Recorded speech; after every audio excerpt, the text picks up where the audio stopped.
This past week, Senate voted to overturn President Trump's national emergency declaration, marking the first time Congress has blocked such a measure.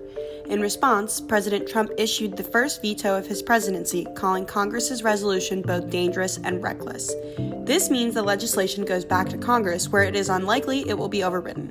The fate of the national emergency will now be litigated in the nation's court system. Here are the facts.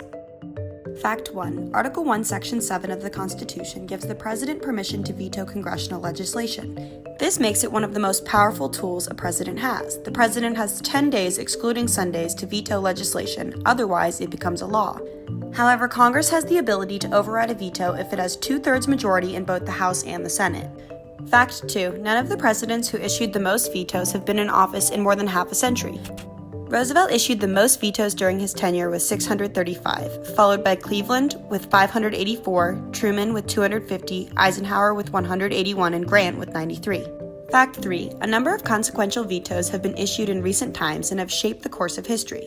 Nixon vetoed government-funded universal child care. Reagan vetoed sanctions placed on South African government during apartheid. Clinton vetoed late-term abortion, and Bush vetoed lifting funding restrictions on stem cell research.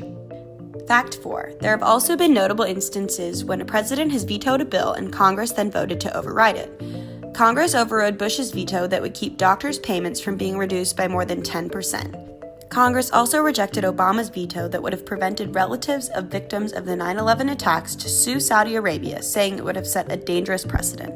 Fact 5. There are a number of presidents that never vetoed a single bill while in office. John Adams, Thomas Jefferson, John Quincy Adams, William Harrison, Zachary Taylor, Millard Fillmore, and James Garfield never used their veto power. James Monroe and Martin Van Buren only issued one veto. Those are the facts. See you next time.